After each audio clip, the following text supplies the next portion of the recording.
My boyfriend admitted he might not love me anymore after his ex came back to town. My boyfriend and I had been together for 2 years when his ex-girlfriend suddenly came back into his life. And everything changed. Before we started dating, Jerome was engaged to someone else. A girl named Brianna, who I knew from college. They seemed happy together, the kind of couple everyone expected to last forever. But a few months before their wedding, Brianna broke things off. She said she wasn't ready and needed space to figure out her life. Jerome was heartbroken. I was there for him as a friend at first, just checking in and making sure he was okay. But over time, we grew closer. A year after his breakup, we started dating. Things were good between us. He was kind, attentive, and made me feel special. I really believed we had something real. Then Brianna moved back to town. I didn't find out from Jerome. I heard it from a mutual friend who saw her at the grocery store. When I mentioned it to him that night, he got quiet and changed the subject. I told myself it didn't mean anything. But over the next few weeks, I noticed small changes. He'd be on his phone more than usual. He'd seem distracted during dinner, like his mind was somewhere else.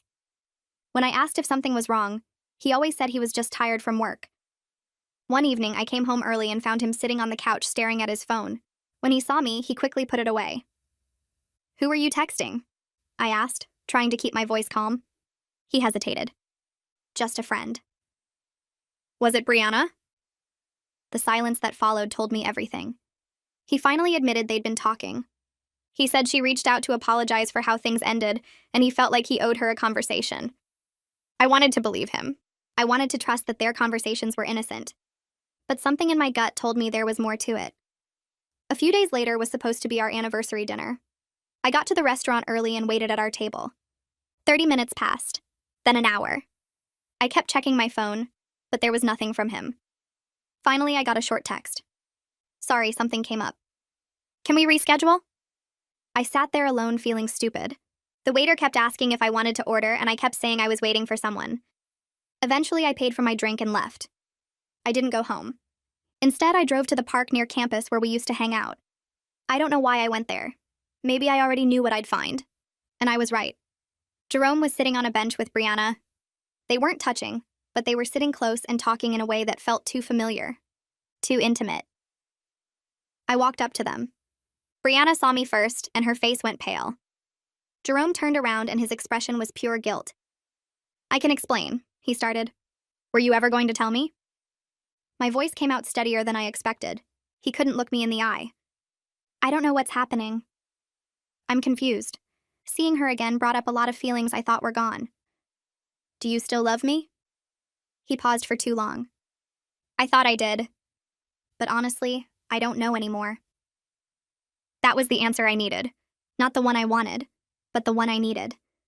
I didn't yell or cry. I just took off the bracelet he'd given me for my birthday and set it on the bench between them. "I hope you figure out what you want," I said. "But I'm not going to wait around while you decide." I walked back to my car and drove home. He didn't follow me. He didn't call or text that night. And that silence confirmed what his words couldn't. The next morning, I packed up his things and left them on the porch. I changed my passwords, removed our photos from social media, and started the slow process of moving on. It's been 3 months now. Some days are harder than others. I still think about him sometimes, wondering if he ended up with Brianna or if he's still figuring things out. But honestly, it doesn't matter anymore. What I learned from all of this is that I deserve someone who's sure about me. Not someone who needs his ex to come back to realize what he wants. Not someone who leaves me sitting alone at a restaurant on our anniversary. My friends have been amazing through everything. They remind me that his confusion was never about me not being enough. It was about him not being ready. I'm not angry at him anymore. I'm not even angry at Brianna. People's feelings are complicated, and sometimes love just isn't enough to make something work. But I know my worth now. And the next person I'm with will never have to wonder if I love them. Because I'll make sure they know every single day. I'm sitting in my favorite coffee shop when I see Jerome's car drive past the window, and my stomach drops even though I thought I was doing better. The silver Honda he bought last spring turns the corner and disappears behind the brick building across the street. My hands freeze over my laptop keyboard, and I stare at the blank document on my screen. The essay about European history that's due tomorrow suddenly feels impossible to care about. I watch the empty street for another minute, hoping maybe I imagined it, but I know what I saw. My coffee has gone cold in the mug beside me, and I take a sip anyway, grimacing at the bitter taste. The cursor on my laptop blinks at me, waiting for words that won't come. I type a sentence, delete it, type it again. Nothing sounds right, and I can't focus on anything except the fact that Jerome was just here, driving past this coffee shop like he used to when we were together. Maybe he was going to the bookstore down the street. Maybe he was meeting someone. Maybe he was meeting Brianna. I shake my head and try to refocus on the essay, but the words blur together on the screen. An hour passes, and I'm still staring at the same blank document when Valerie drops into the chair across from me. She's wearing her gym clothes, and her hair is pulled back in a messy bun, and she takes one look at my face and immediately knows something happened. She doesn't say anything at first, just signals to the barista and orders us both hot chocolate, even though it's barely 3 in the afternoon. When the drinks arrive, she wraps her hands around her mug and waits. I appreciate that she doesn't push, doesn't immediately ask what's wrong. She just sits there, patient and calm, until I'm ready to talk. Finally, I close my laptop and tell her about seeing Jerome's car. She nods slowly, not looking surprised. I realize I've been doing this thing where I act fine around everyone, where I pretend 3 months is enough time to be completely over a 2-year relationship. But Valerie sees through it. She always does. I admit something I've been keeping secret for weeks. I've been checking Jerome's social media from a friend's account even though I blocked him on mine. The confession tumbles out and I feel stupid saying it out loud, but Valerie doesn't look shocked or disappointed. She just nods and takes a sip of her hot chocolate. She tells me gently that maybe I'm not as over it as I keep telling everyone, and the truth of that statement hits me hard. I've been lying to myself, pretending I'm fine when I'm clearly not. Every night before bed, I log into this fake account I made and scroll through Jerome's posts, looking for clues about whether he's with Brianna now. I examine every photo, every comment, trying to piece together what his life looks like without me. Valerie reaches across the table and squeezes my hand.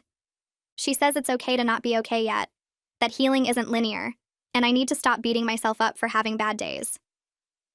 That night back at our apartment, I sit on my bed with my phone in my hands.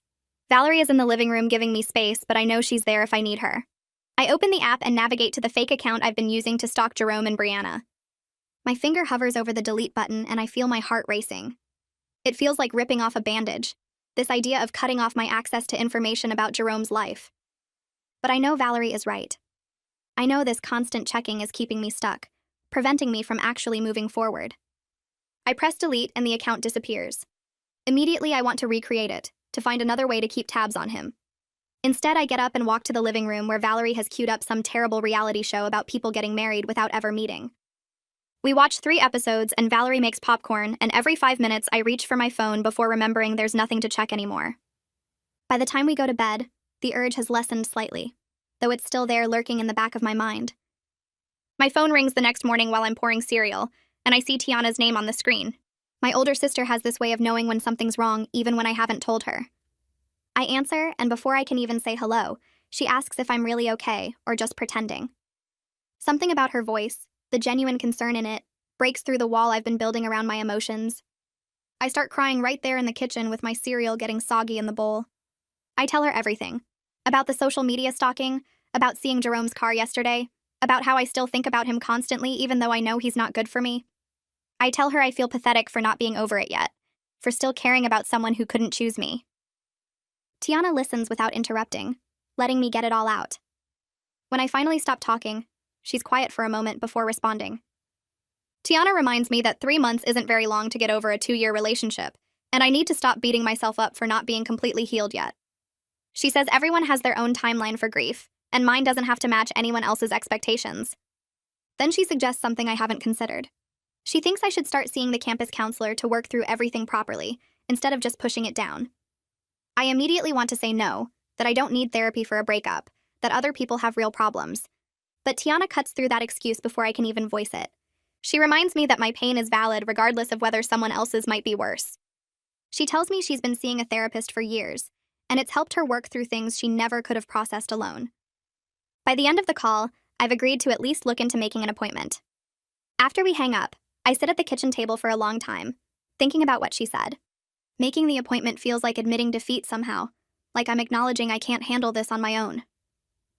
I pull up the Campus Counseling Center website on my laptop and stare at the contact form. My fingers hover over the keyboard, and I almost close the tab 3 different times. Finally, I type out my information quickly before I can change my mind again.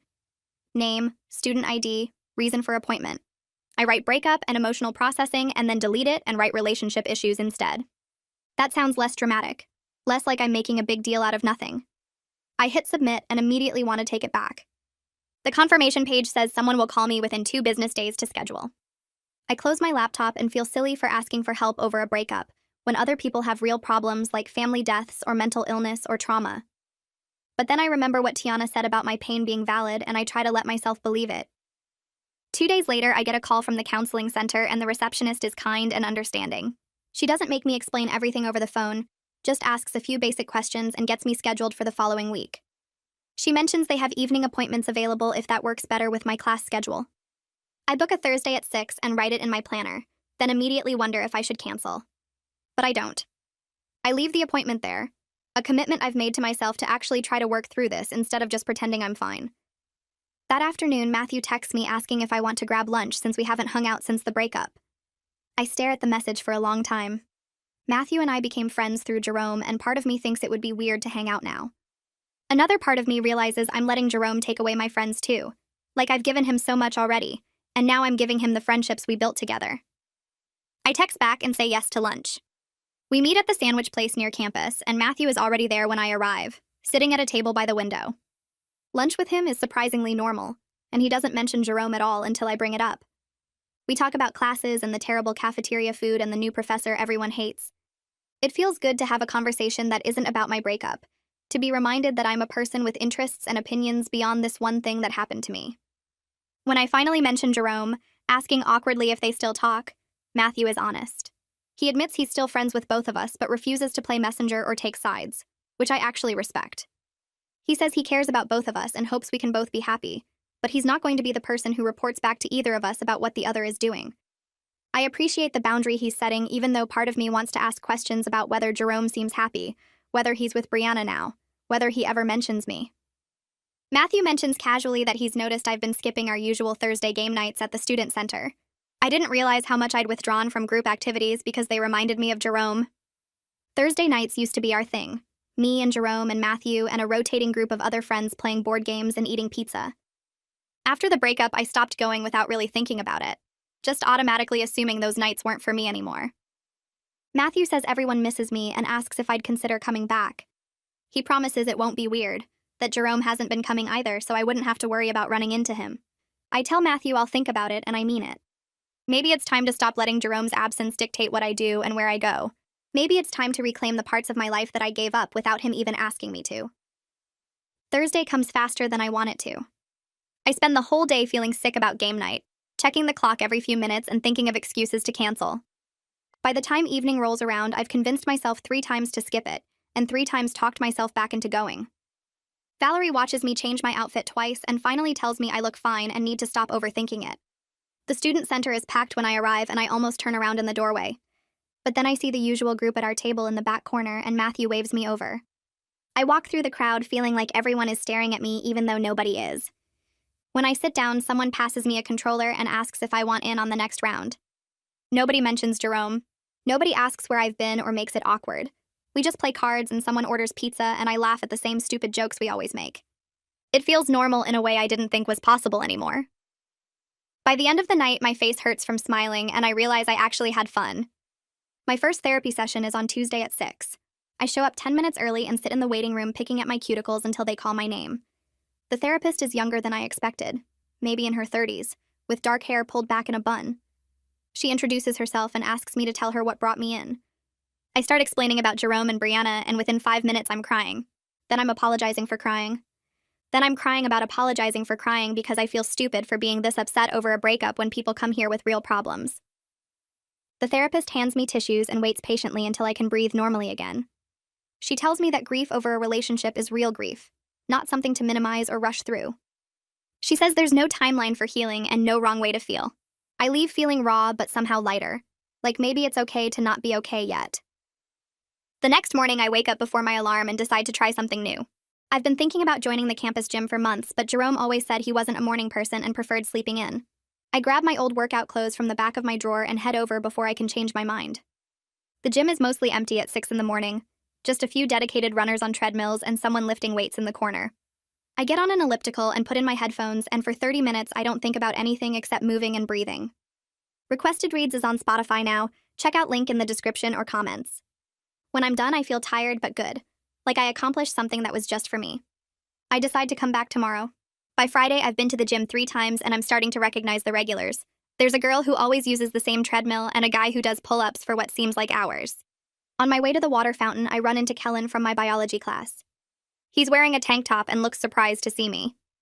We start talking about the upcoming exam, and he mentions he's been struggling with the genetics unit.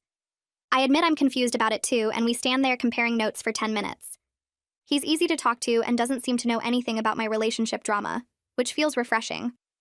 When we say goodbye, he tells me he'll see me in class, and I realize I'm smiling as I walk back to the machines. Saturday afternoon, Valerie comes into my room holding her phone with a weird expression on her face. She asks if I want to see something, and I know immediately it's about Jerome. Part of me wants to say no, but I take the phone anyway. It's a post from a mutual friend showing Jerome and Brianna at a restaurant downtown. They're sitting across from each other, and he's laughing at something she said. My chest tightens and I feel physically sick, like someone punched me in the stomach. I hand the phone back and tell Valerie I'm fine, but she knows I'm lying. I spend the rest of the day in bed scrolling through my phone and feeling sorry for myself. Sunday is the same. I barely eat and ignore texts from my friends and keep replaying that photo in my head. I'm angry at Jerome for moving on so fast, and angry at Brianna for existing, and angry at myself for still caring this much. Monday morning, my door flies open and Tiana is standing there looking annoyed. She drove up from home without telling me, and she's clearly not taking no for an answer. She literally pulls the covers off me and tells me to get dressed because we're leaving. I try to argue, but she's not having it. She drives me to a salon and gets my hair trimmed while I sit there feeling numb. Then she takes me to lunch at my favorite sandwich place and reminds me that I'm allowed to have bad days, but I can't live in them. She says seeing that photo was hard, but hiding in bed isn't going to make it hurt less. I know she's right, but it's easier to feel sorry for myself than to actually deal with my feelings. By the time she drops me back at my apartment, I feel a little better, or at least less stuck. In my next therapy session, I talk about seeing the photo and how it made me feel like I wasted 2 years on someone who moved on so quickly. The therapist asks me what I learned during those 2 years, and I realize I don't know how to answer. She helps me reframe it as 2 years of learning what I want and don't want in a relationship. She says the time wasn't wasted just because it ended, that every experience teaches us something about ourselves. I'm not sure I believe her yet, but I write it down in my notes anyway. She gives me homework to list 3 things I want in my next relationship that I didn't have with Jerome. I promise to bring it next week. Wednesday after biology class, Kellen catches up with me in the hallway. He asks if I want to be study partners since we're both struggling with the material. I agree immediately, grateful for the distraction and the chance to focus on something other than my breakup.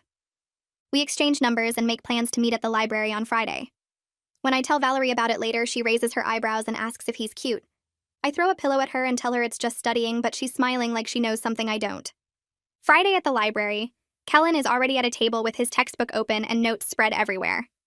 We spend 2 hours going over genetics problems and making flashcards.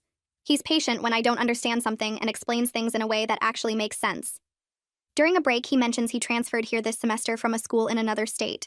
That explains why he doesn't know my history with Jerome or anything about the breakup. It's nice being around someone who sees me as just me, not as Jerome's ex-girlfriend or the girl who got dumped. When we pack up to leave, he asks if I want to study together again next week, and I say yes without hesitating.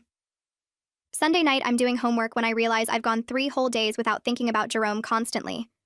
Then I immediately ruin it by thinking about how I haven't been thinking about him. I text Valerie about it, and she responds with 3 laughing emojis. She says that's still progress even if I did just break my streak by noticing. I put my phone down and try to focus on my essay, but I'm smiling a little because maybe she's right. Tuesday afternoon, Matthew texts asking if I want to come to a party at his friend's apartment this weekend. I start typing no automatically because parties mean running into people who know Jerome and answering questions about why we broke up. But then Matthew adds that Jerome is definitely out of town visiting his parents, so I won't have to worry about seeing him. I stare at that message for a long time, feeling pathetic that I need that reassurance just to go to a party. I type yes before I can change my mind and immediately regret it. Valerie finds me stress cleaning the bathroom that night and makes me stop scrubbing the same spot on the sink for the 3rd time. She reminds me that going out and being social is good for me even if it feels scary. Saturday night, I change my outfit 4 times before settling on jeans and a sweater that makes me feel comfortable, but not like I'm trying too hard. The party is already crowded when I arrive, and Matthew meets me at the door with a drink and introduces me to a group of people from his engineering classes. Nobody asks about Jerome. Nobody even mentions him. Instead, they ask about my major and what classes I'm taking this semester. A girl named Sophie tells me about her ceramics class and how terrible she is at throwing pots, but how much fun it is anyway. A guy named Derek mentions he's planning a backpacking trip next summer and asks if I've ever been hiking. I find myself actually talking about things I'm interested in, instead of just being Jerome's girlfriend who smiles and nods. Around midnight, I'm talking to a guy named Alex about our shared hatred of statistics homework when he asks for my number. I freeze for a second because I wasn't expecting it and I'm not sure I'm ready for this. But Valerie's voice in my head reminds me that giving someone my number doesn't mean I'm committing to anything, so I type my contact info into his phone. He texts me immediately, so I have his number too, and I feel weird and guilty like I'm doing something wrong even though Jerome and I have been broken up for months. I leave the party feeling lighter than I have in weeks, because I had actual conversations about myself as a person, not as half of a couple. The next morning, I wake up to a text from Alex asking if I want to grab coffee sometime this week. My stomach drops and I immediately panic because what was I thinking giving him my number when I'm clearly not ready to date anyone? I stare at the message for hours while doing homework and cleaning my room, and basically doing anything to avoid responding. Valerie comes home from the library and finds me sitting on my bed staring at my phone. I show her the text, and she sits down next to me and says, "I don't owe him anything, and it's completely okay to not be ready." She helps me write a polite message saying I'm not really in a place to date right now, but I appreciate him asking. He responds within minutes saying he totally understands and hopes I'm doing okay. I'm relieved he's nice about it, but also frustrated with myself for not being ready to move on. My therapy appointment on Wednesday feels heavier than usual because I can't stop thinking about how everyone expects me to be over Jerome by now. I tell the therapist about the party and giving Alex my number and then panicking when he actually followed up. She asks why I feel pressure to start dating again, and I admit it's because being single feels like proof that I'm still broken. Then she asks me what I'm actually sad about when I think about Jerome, and I realize I don't know how to answer that. She rephrases it and asks if I'm mourning the relationship itself, or the future I thought I was going to have. That question sits in my chest like a weight, because I realize she's right. I'm not actually that sad about losing Jerome specifically. I'm sad about losing the apartment we were going to get together, and the trips we'd planned, and the life I'd built in my head where everything worked out. I'd imagined holidays with his family, and eventually getting engaged and building a whole future that doesn't exist anymore. Walking back to my apartment after therapy, I feel like something shifted in my brain. I'm not upset about Jerome the person.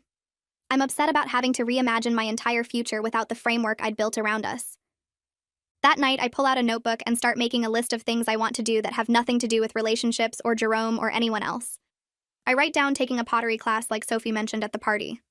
I add applying for a summer internship abroad because I've always wanted to travel, but Jerome never wanted to leave the state. I list all the books on my shelf I never got around to reading because I was always doing what Jerome wanted to do instead. The list gets longer, and I start feeling excited instead of sad, because these are things I actually want for myself. Thursday after our biology exam, Kellen suggests we grab coffee to celebrate surviving another test. We end up at the campus coffee shop comparing our probably wrong answers and laughing about how much we both hate memorizing cell structures. He mentions he's planning to study abroad next fall in Australia, and his whole face lights up when he talks about it. I find myself telling him about the internship programs I've been researching and how I'm thinking about applying even though the deadline is only 2 weeks away. He gets really enthusiastic and pulls up the application website on his phone and makes me promise to apply before the deadline. He says sometimes you just have to take the risk and figure out the details later. Walking back to my apartment, I actually believe I might apply instead of just thinking about it. That weekend, I'm sitting at my desk working on the internship application when Valerie comes home looking uncomfortable. She sits down on her bed and says she heard from a mutual friend that Jerome and Brianna are having problems. My first reaction is this surge of hope that makes me feel disgusting and pathetic. I hate that part of me is happy they're struggling because it means maybe he'll realize he made a mistake. Valerie can see it on my face and gently reminds me that even if they break up, it doesn't mean Jerome and I should get back together. I know she's right, but I can't stop thinking about it all night. Monday morning, I call Tiana and admit that I'm still hoping Jerome will come back even though I know it's stupid. She listens without interrupting and then says something that hits me hard. She says that even if Jerome did realize he made a mistake and wanted me back, taking him back would mean settling for someone who couldn't choose me the first time. She reminds me that he left me sitting alone at a restaurant on our anniversary and made me question my worth for months. She says I deserve someone who never makes me doubt whether they want me. I know she's right, but letting go of that hope feels impossible. In my next therapy session, I talk about still holding on to hope that Jerome will come back, even though I know we're wrong for each other. The therapist asks me why letting go feels so hard, and I realize it's because letting go of hope feels like admitting I failed. Like admitting the relationship ending was real and final, and I have to actually move forward instead of waiting. She helps me see that holding on to hope is actually holding me back from choosing myself, and building the life I actually want. She says letting go isn't giving up, it's making space for something better. I leave that session feeling exhausted, but also lighter somehow, like I finally have permission to stop waiting for Jerome to fix things and start fixing them myself. I spend the rest of the week finishing up the application. Every section needs attention, and I keep second-guessing my answers about why I want this internship and what I hope to gain from it. The truth is, I want to be somewhere Jerome has never been and start completely fresh. But I can't write that in an application, so I focus on professional development and cultural immersion instead. The night before the deadline, I'm still tweaking my personal statement at 10:30.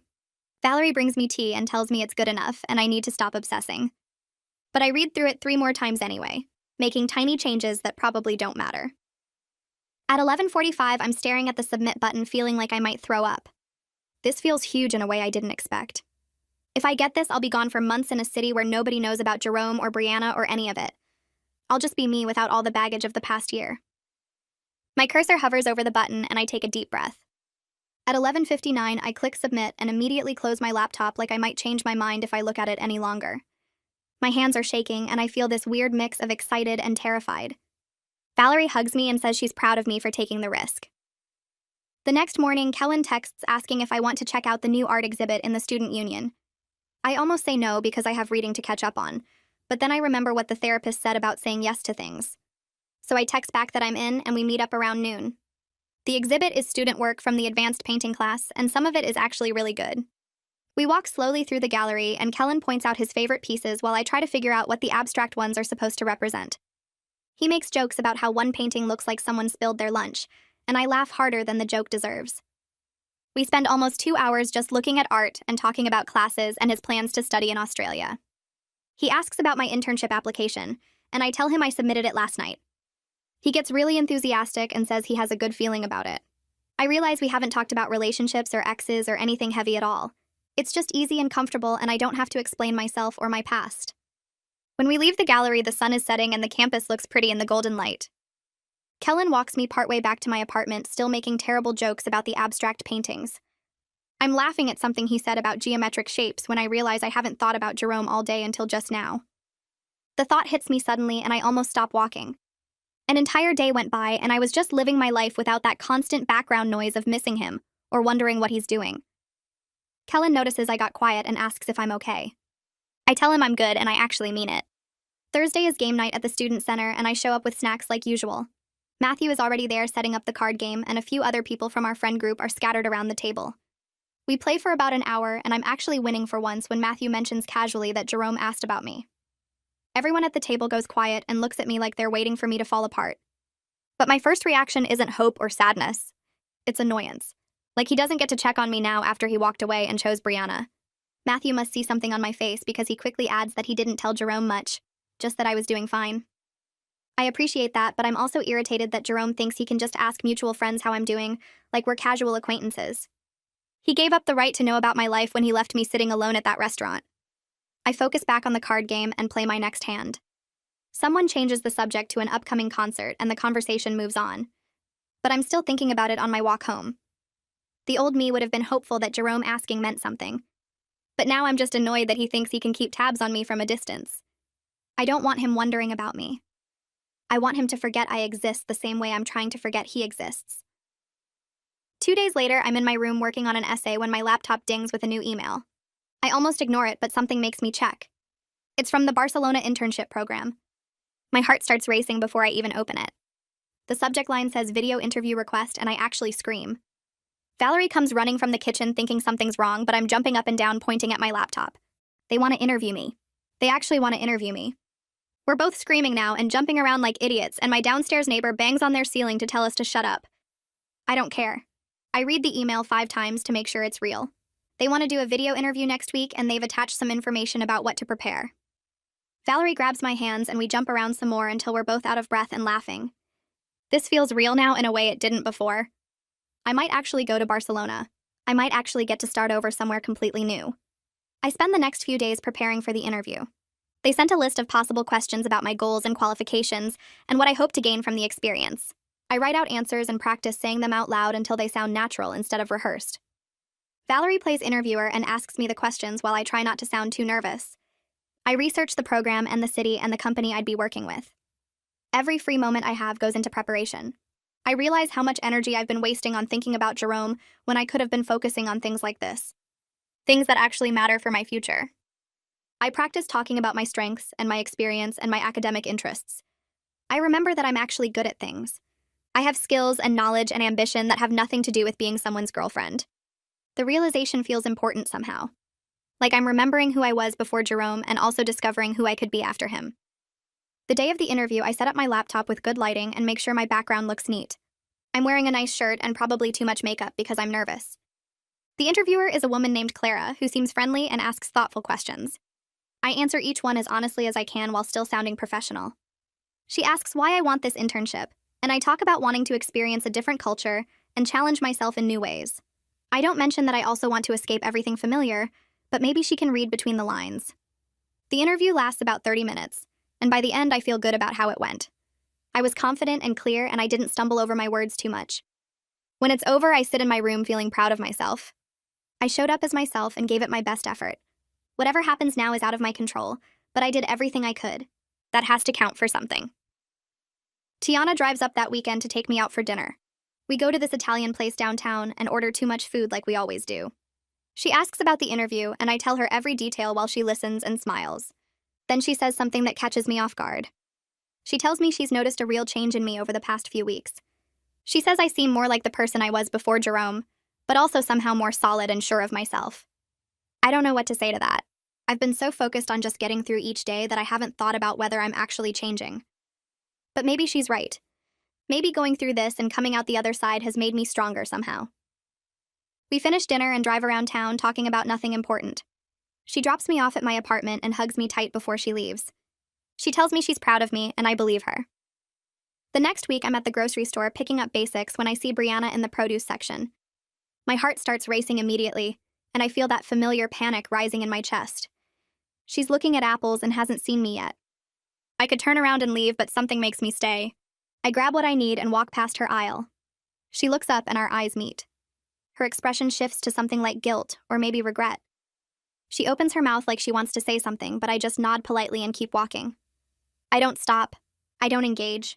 I don't give her the chance to explain or apologize or whatever she was going to say. My hands are shaking as I check out, but I feel powerful.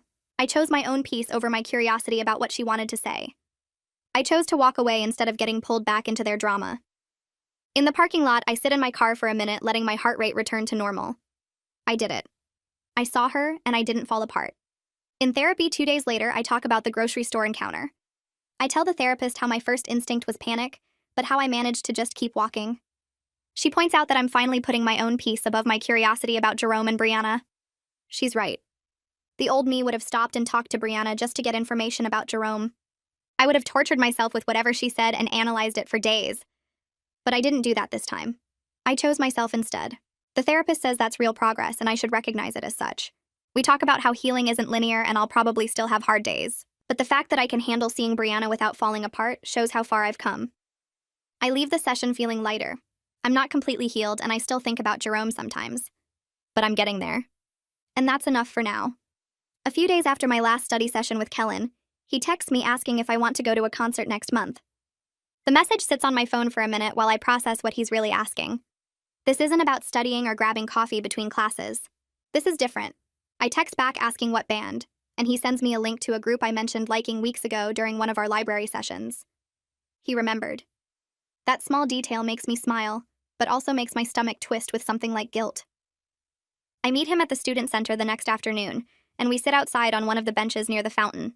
The weather is getting colder, and I pull my jacket tighter while we talk about nothing important for a few minutes. Then I just say it straight out. I tell him I'm not looking for a relationship right now. The words feel awkward coming out, but I force myself to keep going.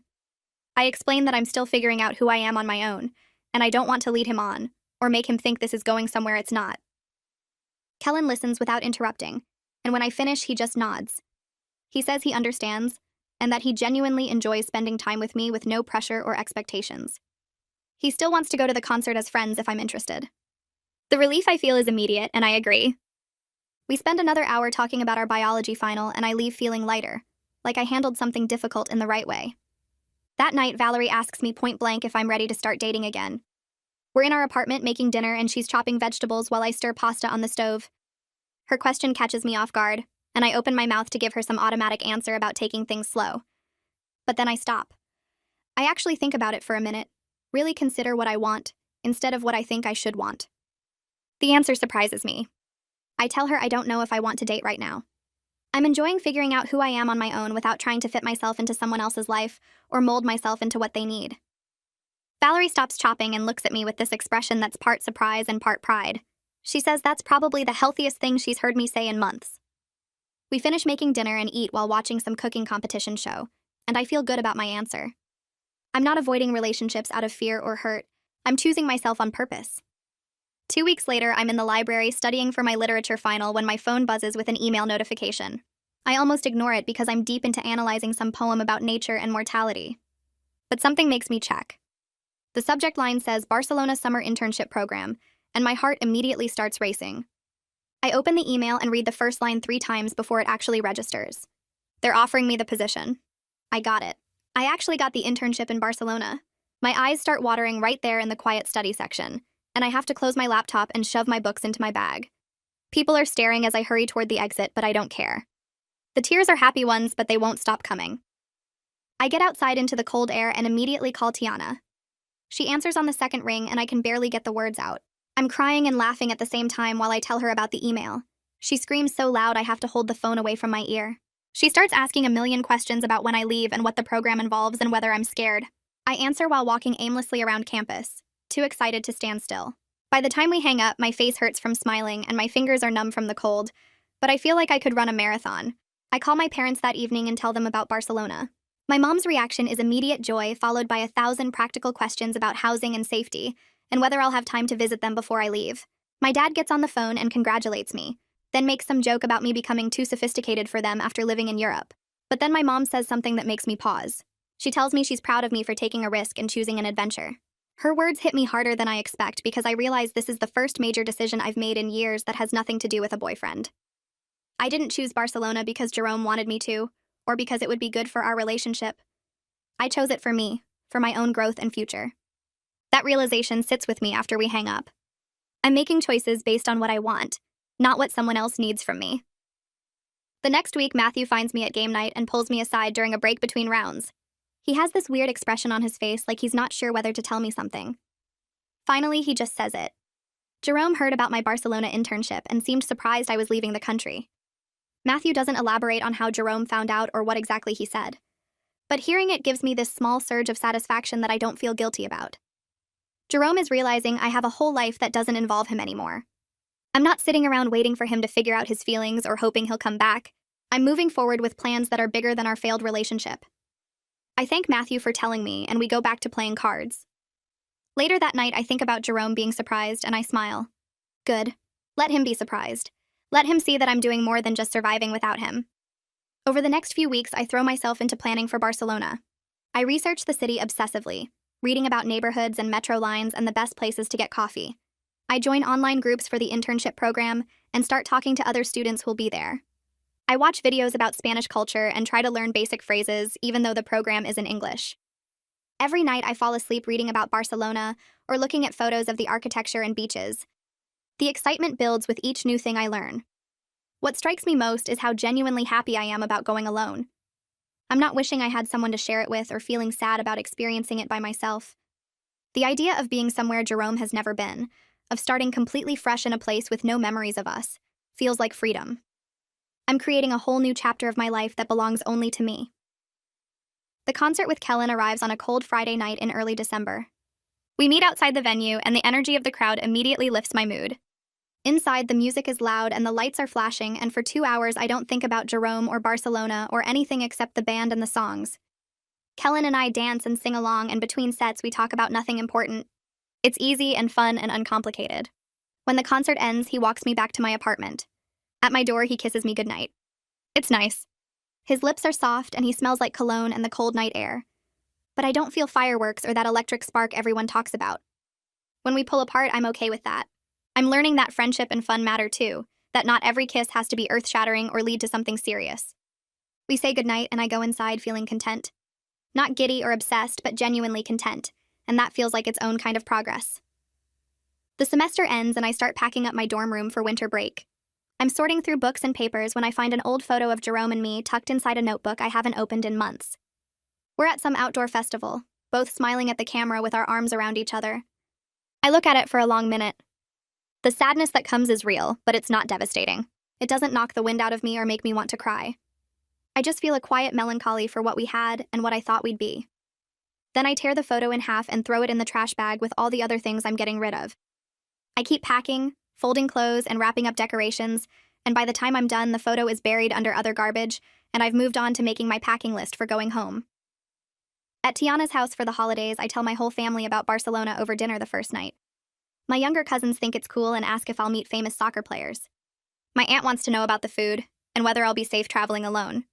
My uncle makes jokes about me forgetting English and coming back with an accent. They ask about Jerome once, just a casual question about whether we're still in touch. I say we haven't spoken, and then someone changes the subject to ask about my internship duties. The conversation moves on naturally, and I'm grateful. Jerome is becoming just a footnote in my story, not the main plot anymore. After dinner, Tiana and I do dishes together, and she bumps my shoulder with hers. She doesn't say anything, but the gesture says enough. She's proud of me. I'm proud of me too. New Year's Eve. I'm back in town with Valerie and our group of friends at someone's apartment party. The place is packed and loud, and everyone is drinking cheap champagne and wearing silly hats. As midnight approaches, we all crowd around the TV to watch the countdown. The numbers tick down and people start shouting. 10, 9, 8. Valerie grabs my hand and squeezes. 7, 6, 5. I look around at all these people who stuck by me through the hardest months. 4, 3, 2. At midnight, everyone cheers and hugs and kisses. Valerie pulls me into a tight hug and wishes me a happy new year. I hug her back and realize I don't feel sad about being single. I don't feel like I'm missing out or wish I had someone to kiss at midnight. Instead, I feel hopeful about all the possibilities ahead. I feel grateful for the people who supported me and excited about Barcelona and proud of how far I've come. The old me would have spent this night crying over Jerome or feeling sorry for myself. But I'm not that person anymore. I'm someone who chose herself and her dreams, and that feels like the best way to start a new year. Back at the school in January, the campus feels different, like I'm seeing it through new eyes instead of through the fog of heartbreak that clouded everything last semester. I'm walking to my first class when I spot Jerome across the quad near the library steps. He's wearing his red jacket and carrying his backpack, looking exactly the same as he always did. My heart does a small flutter, but it's more like muscle memory than actual feeling. He sees me at the same moment and raises his hand in a wave. I wave back without breaking my stride or feeling the need to change direction. He's just someone I used to know now, someone who was part of my life but isn't anymore. The distance between us feels right, like we're both exactly where we're supposed to be. I keep walking to class and don't look back. The first thing I do to start my last semester before Barcelona is sign up for Introduction to Pottery in the art building. I've always wanted to take it, but Jerome thought art classes were a waste of time compared to practical courses. Now I can do whatever I want. The studio smells like wet clay and paint, and there are about 15 of us sitting at pottery wheels arranged in a circle. The instructor shows us how to center the clay on the wheel and shape it with our hands. My first attempt collapses into a lumpy mess within 30 seconds. My second attempt slides off the wheel completely. By the end of class, my hands are covered in dried clay, and I haven't made anything that looks remotely like a bowl, but I'm smiling the whole walk back to my apartment.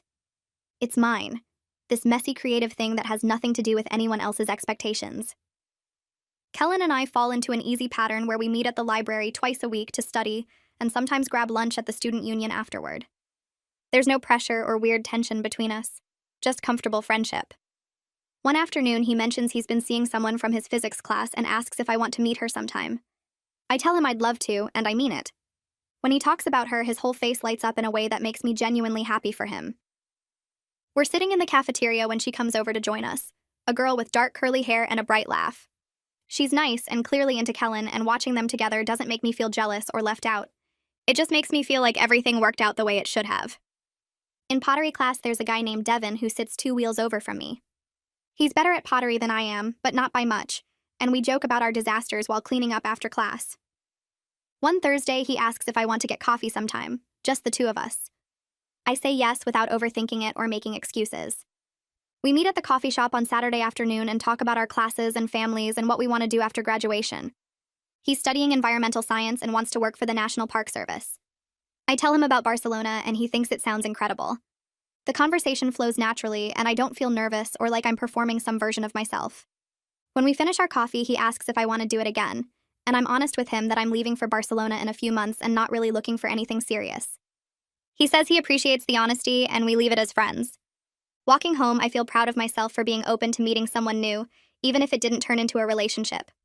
My therapy sessions are winding down before I leave for Barcelona, and in one of our last meetings, the therapist asks how I feel about Jerome now. I sit there thinking about it for a minute, really considering the question instead of giving an automatic answer. I realize I haven't thought about him in weeks except in passing, like when I see his favorite restaurant or hear a song we used to listen to together. The sharp pain is gone, and what's left is just a quiet acceptance that we weren't right for each other. I tell the therapist this, and she smiles and says, "That's real progress. That healing isn't about never thinking of someone, but about thinking of them without it hurting." She asks what I've learned about myself through all of this. I tell her I learned I'm stronger than I thought, that I can choose myself even when it's hard, and that I don't need someone else to make me whole. Valerie and I start planning my going away party 2 weeks before I leave. She insists on hosting it at our apartment and invites everyone who's been part of my support system these past months. The night of the party, people start arriving around 7 with food and drinks and little gifts for my trip. Matthew shows up with a Spanish phrase book wrapped in newspaper, and I laugh so hard I almost cry. He hugs me and tells me he's proud of me for taking this leap. The apartment fills up with friends and music and laughter, and I look around at all these people who stuck by me when I was a mess.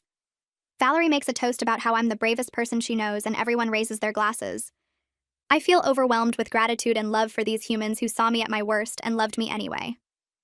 My last week before leaving, I'm at the coffee shop finishing some paperwork for Barcelona when Jerome walks in. We make eye contact, and there's a moment where we could both pretend we didn't see each other, but instead he walks over to my table. He asks if he can sit for a minute, and I say okay. We make small talk about school, and then he mentions he heard about my internship in Barcelona. He says it sounds amazing, and he's happy for me, and I can tell he means it.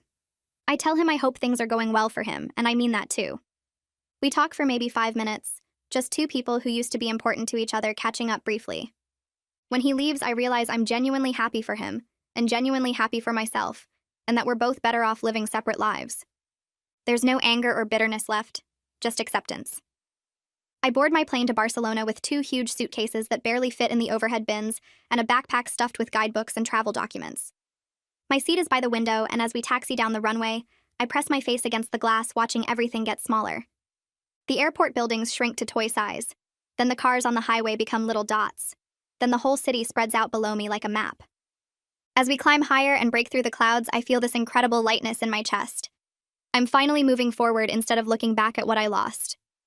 I'm choosing adventure and growth and myself. The flight attendant comes by with drinks, and I order a ginger ale and open one of my guidebooks to the section on Barcelona neighborhoods. My first week in Barcelona is a blur of new faces and new streets, and getting lost trying to find my apartment. I make friends with other interns from Brazil and Germany and Australia, and we explore the city together in our free time.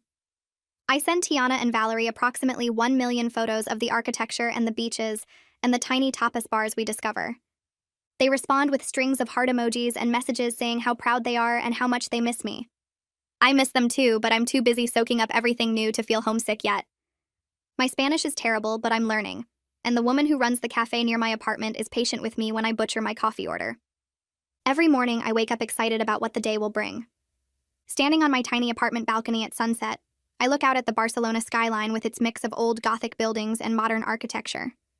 The sky is pink and orange, and the street below me is full of people heading home from work or out to dinner. I think about how 3 months ago I was sitting in my apartment, unable to imagine feeling happy again. I was so convinced that losing Jerome meant losing my future, that I'd never stop hurting. But here I am in a completely different country, living a life I chose for myself. I'm not completely healed, and I still have moments where sadness catches me off guard, but I chose myself and my dreams over waiting around for someone who couldn't choose me. That feels like the best kind of ending and the best kind of beginning all at once. Okay, that's where we'll stop before I start rambling again. Seriously though, thanks for hanging out till the end. It means a lot. Go drink some water or text someone you care about, yeah?